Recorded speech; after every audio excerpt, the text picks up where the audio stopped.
Oh, the kids these days. One of Joe's favorite refrains, the kids these days. What's the why? I don't care where you are, whether you're in Peoria or Glendale or Gilbert. In fact, shout out to our friends in Apache Junction. Appreciate you listening to KTAR in Apache Junction today. Why are the schools having such a tough time enforcing their own cell phone rules, Joe? Well, we don't even have rules here in Arizona. Well, some schools do. Some schools have passed their own policies, bans, rules, but we don't have any sort of statewide plan in place. The Arizona Superintendent of Public Instruction, Tom Horn, announcing plans to push for legislation to limit student cell phone use in schools 4 months after Governor Hollywood Hobbs vetoed a bill that would have done that. So we don't have a uniform policy statewide. We are allowing for the schools to make up their own rules around cell phones. Mm-hmm. Hobbs says that's good. Let the schools do their thing. Horn says we got to get ahead of this and have a statewide policy. And schools in California, where they don't have a statewide policy, but they, like us, allow the schools, and most of the schools are trying to develop their own policies. Some schools are seeing success. Some schools are struggling with getting the kids to stay off the phone. Even though the rule is in place, they're still figuring out how to get the phones into class, and I'm assuming that means they're still texting when the teacher's back is turned. A couple of the new policies that I saw that California could be working on, thought these were really interesting. One would impose similar limits statewide. Another would ban the use of social media at school. So no Meta, Instagram, TikTok, Snapchat on your phone.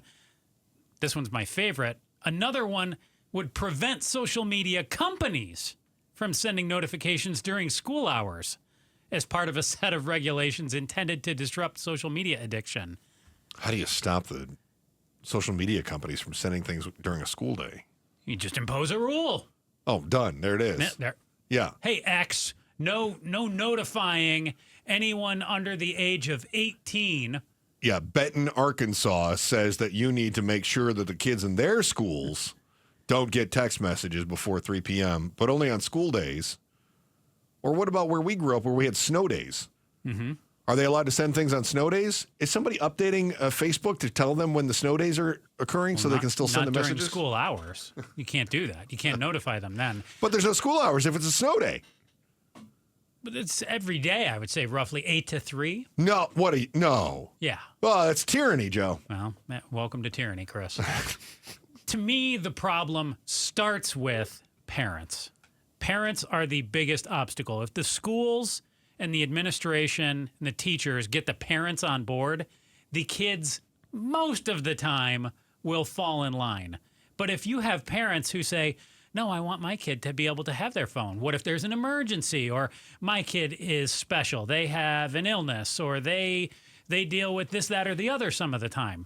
The parents are where the problem starts with, right there. And if you can't get the parents on board, how are you ever going to get all the kids on board? I agree with you. I think the biggest challenge is the parents.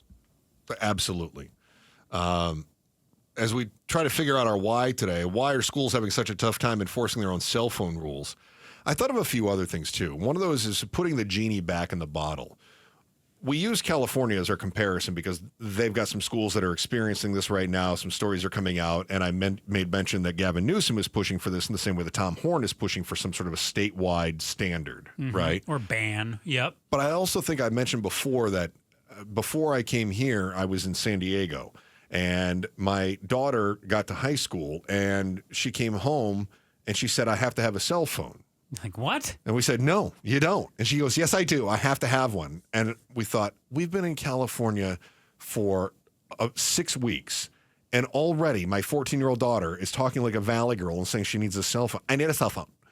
And then we talked to the teacher, and the teacher said, oh, no, she does need a cell phone because we have an app, and that's what we use for all of our assignments. That's how they turn their assignments in. That's how they get their assignments. It's through this app. They do have to have a phone. That's how we make our assignments. Was any of that made clear to No, we were new Mom new or you parents. when you No. got any sort of back-to-school list?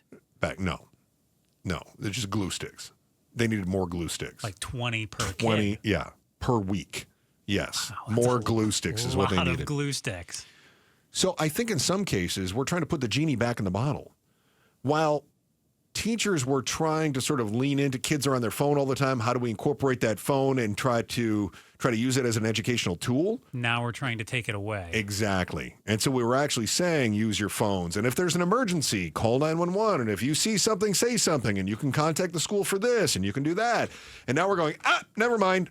But the schools have told students and parents that is your lifeline, that is your connection to everything going on. And also, once they graduate, it is.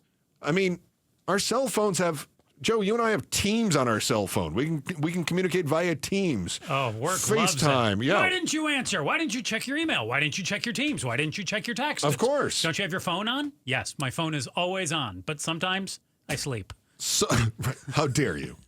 So I think in some cases you're trying to put the genie back in the bottle. I also think that it would be very beneficial if we could come up with a statewide policy. To your point about parents, if we didn't have the option, so some parents are saying, well, I can take my kids to this school and they have a different policy. And in Arizona, we made it easier to school shop, right? If all of a sudden all the schools said, there's no phones, then all of a sudden we take that off the table as far as school shopping. Now you're looking back more at what is the academic or in some cases athletic advantage to my kid going to this school versus can my kid futz around on their phone if they go to this school, right? No doubt. I also think there's a political / freedom argument that goes on here. What's that look like? I think you've got some people that are saying the school is acting like tyrants when they take the phone away from my child. And as you said, Joe, welcome to tyranny, right? How dare you? And so you've got people that are saying, first they wanted masks, then they wanted vaccines, now they want to take the phones away. How dare they? So I think there's a little bit of an argument that goes on with people saying they don't want schools having authority over their kids. I also think there may be a bias toward technology. Another reason that schools are having difficulty enforcing their own cell phone rules is that we have this bias toward tech. Look, you've got the phone, you've got the most powerful machine known to man in your pocket, and now you're going to tell me I can't use this? It's kind of like when we were growing up, Joe. We weren't allowed to use calculators until we got into high school, and I was in chemistry class, and they said you have to have a calculator. It has to be one of these really nice ones, the TI-84s or the TI-85s if you were rich. That's fancy. Yeah. I was a TI-83 man. Oh, you're younger. Yeah, you youngsters, you got the 83s, and that became the standard. So I think there's a bias toward technology. We go, well, even though it's distracting, it's important that we know how to use the new tech because that's what they'll be using after they're out of high school. And I think there's some truth to that, too. There is. There's also just the kids who just want to be rebellious, who just want to attack the pouch, who, no matter what the rule is, they don't want to play by it. The pouch that they have to keep their phone in? Whether it's dropping the glue stick in there or making it look closed when it's really open, they're going to be devious. Or maybe they've got 7 or 8 phones. Burner phones. They've held on to phones that they know are just bricks now. Doesn't matter. They're going to drop that in the pouch. Now the teacher sees me put a phone in the pouch or in the cubby or whatever else it is, but I still have my on or not. Exactly. So yeah, I think there's some challenges, and I think that the kids generally like to buck authority a little bit. A lot. And to your point, I agree. The biggest obstacle, getting parents on board, ultimately. Thanks for watching the Chris and Joe Show. Click to see more from Chris and Joe, and tap the button in the middle to subscribe to KTAR News.